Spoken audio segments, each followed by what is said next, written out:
Hey everyone, I'm Ellie. I am a Danish citizen. I just became a US citizen in 2020, but we'll talk about all that later.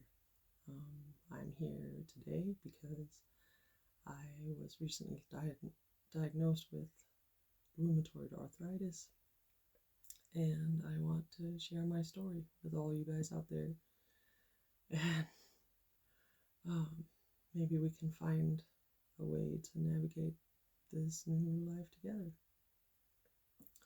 It's scary, and you might, God forgive me for looking at my notes constantly because I'm new to this and I have brain fog, which is another symptom of RA I found out. So I'll just get into the story. It feels like RA hit me out of nowhere, but if I look back over the years, actually it makes sense, and I think I've had a lot of symptoms for a very long time that I just didn't know what was. I've had fatigue forever. I've never woken up rested. I don't know what people are talking about when they say I had a good night's sleep. I feel great in the morning. That has never happened for me, at least since I've been an adult. I thought I just didn't sleep enough, or that I just slept too much, maybe, or that I was lazy. I would tell myself, you're just lazy, get freaking going. Everybody else is doing fine, you can too. And I plod along. I've always had pain for random reasons or no reason at all, it seemed like, in all kinds of joints. I would tell people about it and they would be like, oh, quit whining, you're so sensitive. You look fine. Surely there's nothing wrong. And I would quit bringing it up because I would always be made to feel like I was crying for no reason. So I started thinking maybe it's just me. Maybe I'm crazy. Maybe I'm too sensitive. So again, just keep plodding along. And I did that for years until this past year, 2023. Some stuff happened that I could no longer ignore those symptoms. I started getting pains in all kinds of joints, inexplicable, extreme pains. And the pain would move around in patterns, but no pattern that I could really pinpoint or explain in any way.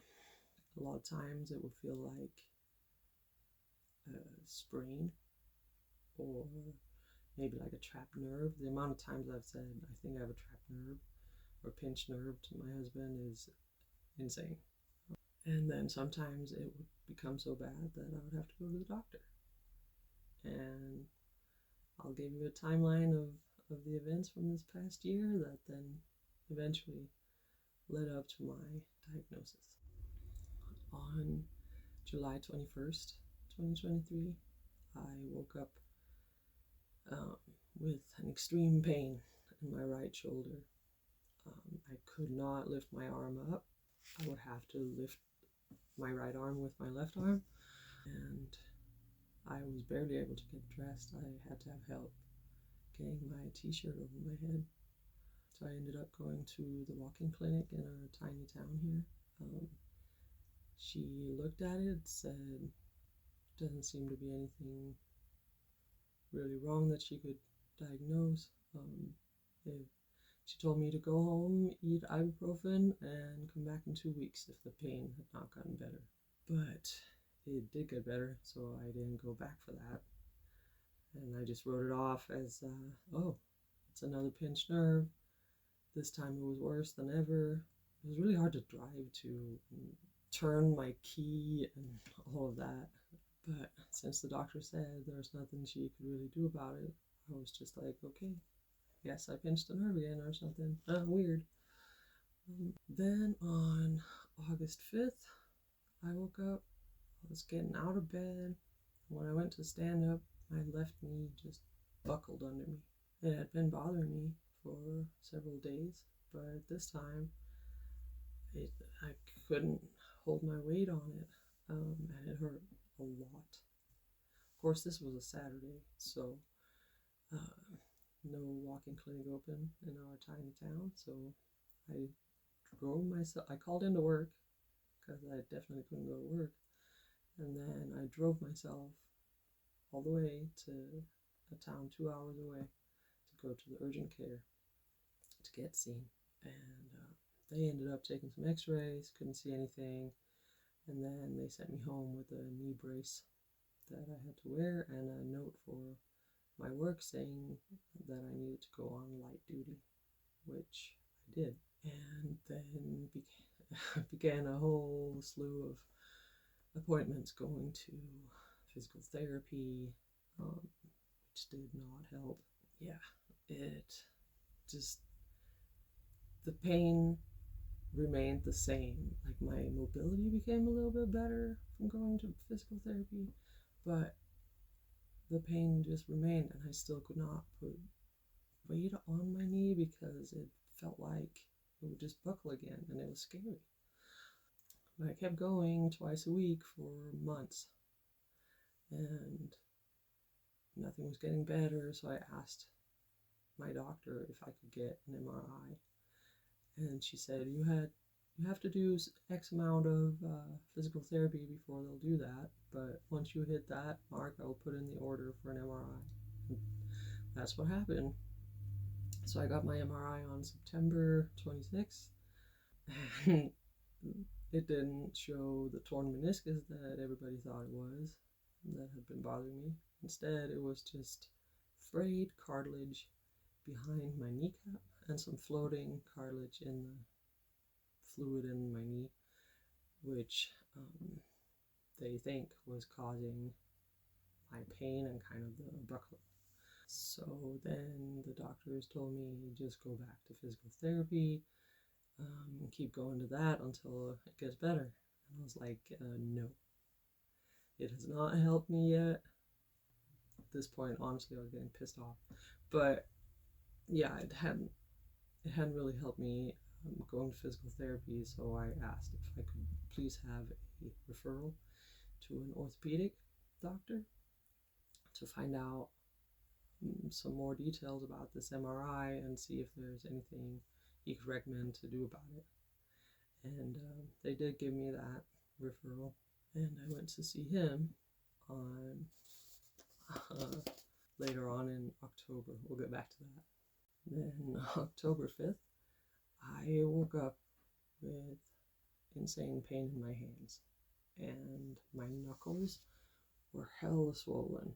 Like these two knuckles on each hand and these two fingers were so swollen and so red, and I didn't know what the hell was going on. I was freaking out, and I couldn't even close. Like right now, I still can't close this hand all the way, but it's a lot better. This hand, at the moment, I can close this much, which is really good. But at that time, all I could do was this with both hands, and they were kind of stuck in that position. Yeah, so freaking scary. So I went to the clinic again. We don't have much choice in this town, so walk-in clinic it was. I didn't have a primary care person at the time, so had to go in there and sit and wait, and they finally saw me, and I showed her my hands, and she says, oh, have you been evaluated for rheumatoid arthritis? Like, what? No, what even is that? Like, I'm not that old. Like, okay, I was 45 at the time, I just turned 46 in December. Am I really that old that I'm starting to get arthritis now? Like, I didn't understand. But she sent me for x-rays of my hands, and then she sent me home with a taper of prednisone, which is where they give you kind of high dose on the first day, and then it goes down to about half of that, and then half of that again, and you stay on that for a week or two. Like for me, it was 2 weeks until I tapered all the way off. Oh, and then she also sent me to get a bunch of blood work done. I think they took like 5 vials. It was insane. But I was kind of happy because something was being taken seriously and was being looked at now. So I guess that's progress. The x-rays I got results back right away, and they said nothing really remarkable on the right hand, but on the left hand there was some joint damage and some narrowing of my the spaces between my joints and a couple of fingers, but nothing too bad. And it was kind of written off as osteoarthritis, which is what old people get. And rheumatoid is a whole different thing. But I had to go home and wait for blood work results, and that took forever.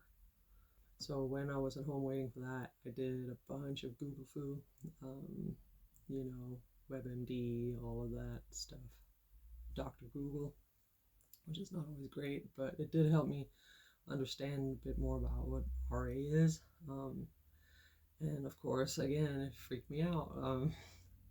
All I could find out was, hey, it's a chronic disease.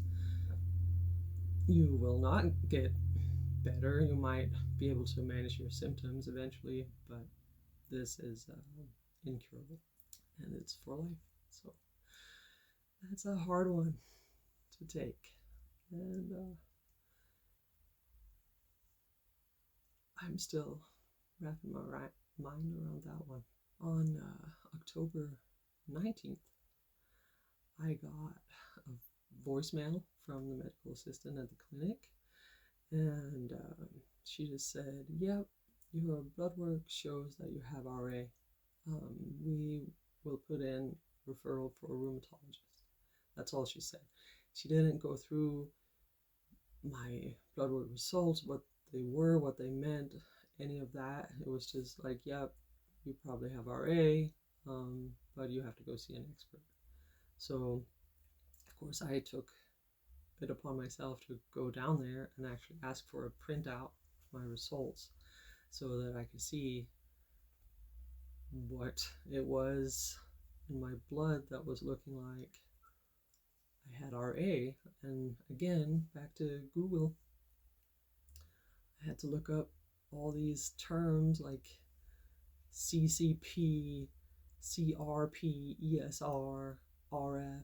These are all markers that were high in my blood work. And in case you're interested, I will let you know what my markers were that day. So I had a CCP of more than 250 units. The normal range is less than 20 units. I had a CRP of 2.3 milligram per deciliter. The normal range is at or less than 1 milligram per deciliter. I had an ESR of 31 millimeters per hour, and the normal range is 0 to 20 millimeters per hour. And then I had an RF rheumatoid factor of 128 international units per milliliter, and the normal range is less than 14 international units per milliliter. So these are all high, and what they indicate is a high level of inflammation in the body, which then points to RA being the cause. I learned later that having the positive RF factor is helpful in diagnosing RA, and it means that you are so-called seropositive, which some people are seronegative, where they don't have any visible RF factor in their blood, but they still have all the symptoms and they do still have RA. It's just harder to get a diagnosis. So in that way, I guess it's lucky that I had a high RF that day, because it helped progress towards my diagnosis later. So shortly after I got these results, I ran out of my prednisone, which incidentally, it had helped immediately. All my pain was gone, almost all the swelling and redness. I could go about things as normal while I had the prednisone. But as soon as I was on the lowest end of the taper, pain started coming back. And when I ran out, it was fully back.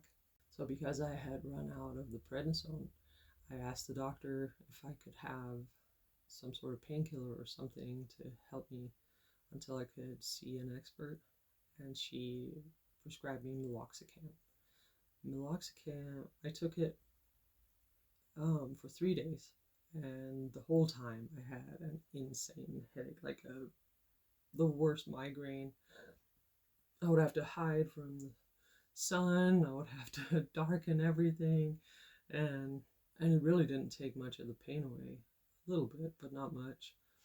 And so I just decided that I'm not gonna have this anymore. So I only took it for 3 days. When I stopped, the headache still persisted for 2 more days. And I was just over it by that time. So by this time, I got a phone call that I had was able to go see an orthopedic surgeon for a consult about my knee. And so I went to see him on October 23rd. He confirmed what I had thought, that physical therapy was not ever going to help my pain in this knee. He basically told me you have a couple of options. You can either just live with the pain in this knee, or your other option is to have surgery on it. So guess what? I chose surgery because I already knew that I couldn't live with that pain, and walking around with a knee brace all the time was not being helpful. I had already been on light duty at work for almost 3 months. Well, August to September to October. Yeah, just under 3 months. And that is not acceptable. Like, I'll have to do something about it, you know? So I said, yeah, let's go ahead with the surgery then. Oh, and I did ask him, like, I just heard that I might have rheumatoid arthritis. Could this have something to do with it? And he's like, it might. It's hard to say. So no answer on that front. But he said he was sure that my pain in the knee could be helped by arthroscopic surgery. So we went ahead and said okay to schedule that. They already called me like a couple days later and said, okay, we have your surgery scheduled for November 15th. These are the things you have to do before that. One of the things is you cannot have any pain medication.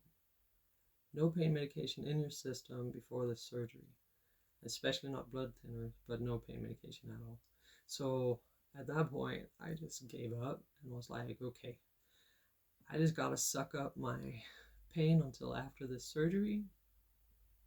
I'll go see the rheumatologist as soon as I can after my knee surgery, but until then, since I can't take anything anyway, I'm not going to bother the doctor about getting a different kind of prescription, you know. So yeah, I sucked it up. And the day before surgery, I went on leave from work in order to get the surgery and get recovered from that. November 15th is when I got my surgery. It went really well. They sent me home with crutches, of course, that I had to pay for.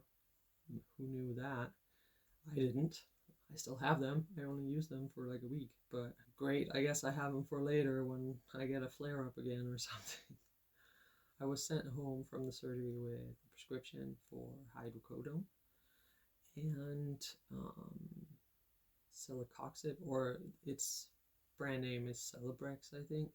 It's an NSAID, so a painkiller.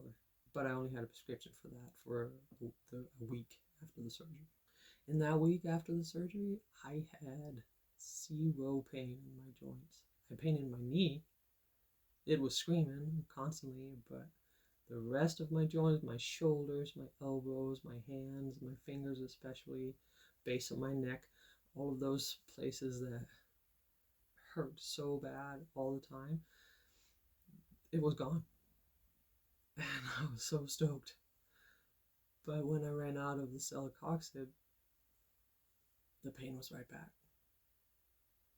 along with surgery pain in the knee. So there we could add a little bit more to it. Why not? November 23rd is when I ran out with celecoxib, and all of the joint pain came back immediately.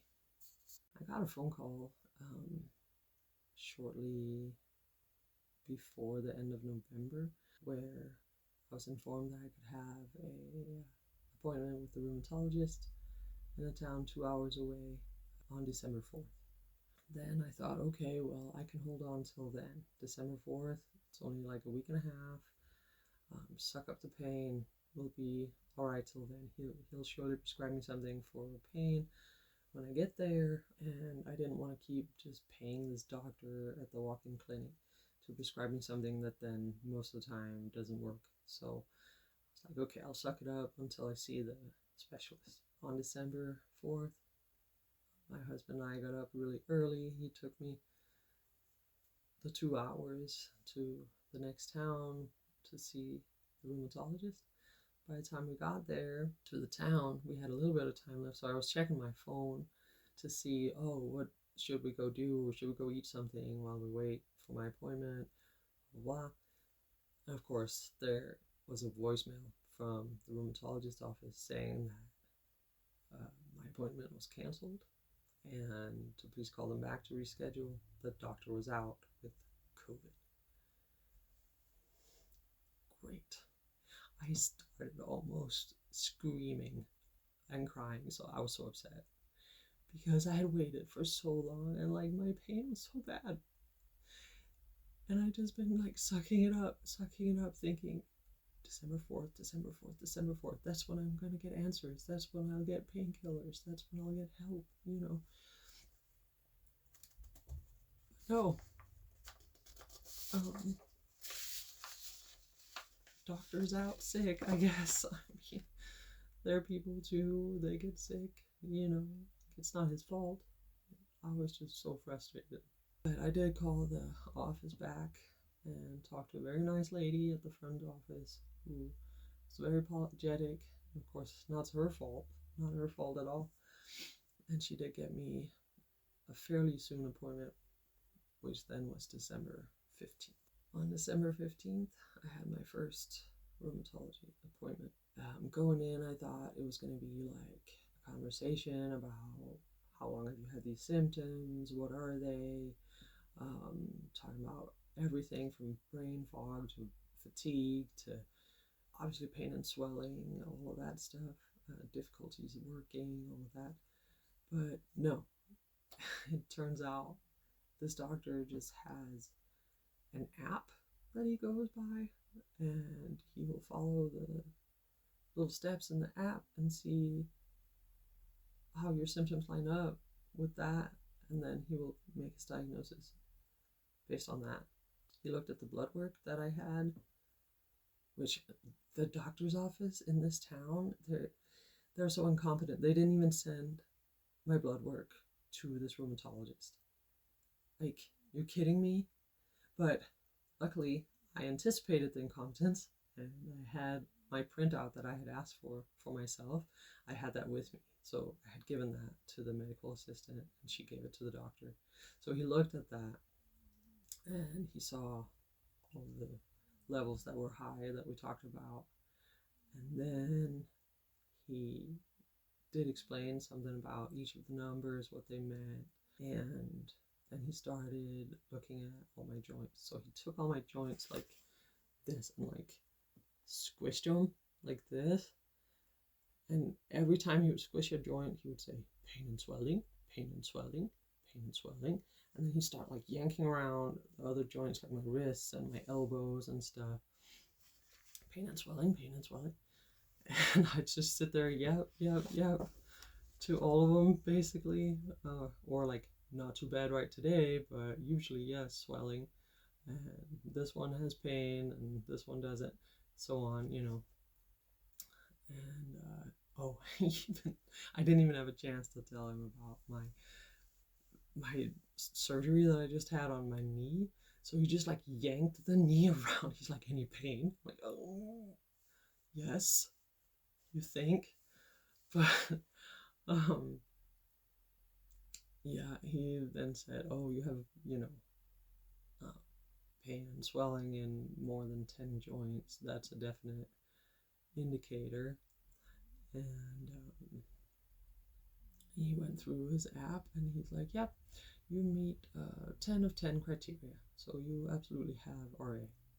And then he just kind of stared at me, and I was like, okay. Like, I was kind of already expecting this because of all the Googling after the blood work, but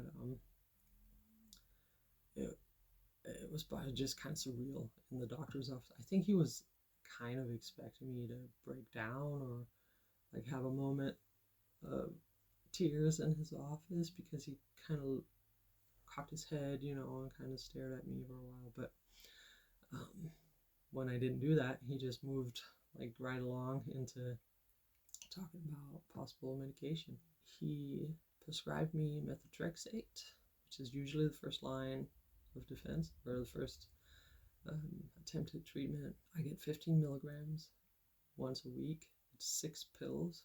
They come in like little tiny 2.5 milligram pills, so I have to take 6 of them, and I take them every Monday night after dinner. I found out that if you take them after dinner, it's less likely that I'll be nauseous from them, but that's beside the point. So I get 15 milligrams of methotrexate. I told him about the celecoxib and how it had helped, so he also prescribed me that, which I take 200 milligrams of celecoxib twice a day. So 200 milligrams in the morning, 200 milligrams in the evening. And then he also gave me folic acid, 1 milligram per day, which is used to offset some of the side effects of the methotrexate. And he was typing on his computer the whole time while he's talking to me, so he's kind of not looking at me, but he's saying things and typing. And it turns out, I thought it was kind of weird at the time, but it turns out that he was actually typing info into the computer, which then he had printed out for me at the end, so that everything we talked about, all of the medication, possible side effects, a whole story about what RA is and all of that, he had all of that printed out for me at the end, which was so nice, and I really appreciated that. He also gave me 2 different sets of orders for blood work that I have to get done. So before the 15th of January, I have to get 1 set done, and that is to see how I'm doing basically on the methotrexate, if it had reduced any of my inflammation or anything like that, and more importantly also that it hasn't damaged any of my other numbers, like for kidney or liver or anything. So I still have to do that, and then a whole other set of blood work that I need to get done by the middle of March, where I have the next appointment with him. Yeah, it seems like he has it pretty well under control. I will keep you updated on those results when I get them. When I got the diagnosis, it was December 15th, so I didn't want to start the methotrexate right away. I wanted to wait a few days until coinciding with my days off at work. Once I go off leave and go back to work, I wanted to make sure that if I got any side effects, it would be mostly on my days off. So I started the methotrexate on December 18th and have taken it 3 times so far. When I took it on December 18th, I didn't really feel anything, but a couple days later I started having some pretty awful nausea, and that whole day I didn't eat at all, like nothing. I just sipped on water. Nothing sounded good. Every time I would try to think about food, I would just get nauseous and want to throw up. So, which I didn't do, but I thought about it a lot. To be fair though, I don't know if that nausea was because of the methotrexate or because of this new diet that I started the day after my diagnosis. So my regular doctor had talked about possibly trying this elimination diet to see if that would help my inflammation. And I thought the day that I got the diagnosis, all right, 100% in, I am starting that tomorrow. So I started that December 16th and have been going on that since. So I don't know if the nausea was from the new way I was eating or from the methotrexate. It's hard to say. About the elimination diet, I will definitely come back if you guys want, and talk more about that, what it is I'm doing, how it is I'm eating, what it is I'm following. It's not the AIP, it's not the autoimmune protocol, but it is close to that. This one allows a little bit more things than the AIP does, but this is the one I was recommended by my doctor, and I asked the rheumatologist too, and he said, sure, go ahead and try it. It can't hurt anything. So I went ahead and tried it. And I'm still going with that. So I'll come back and talk about that more. Thank you guys so much for listening to my diagnosis story. I hope we can continue chatting about what it's like to get an autoimmune diagnosis and trying to live with that whole new, to you, reality. Thank you for watching. I'm Ellie, and remember, you are not a drop in the ocean. You are the entire ocean in a drop. See you later. Bye.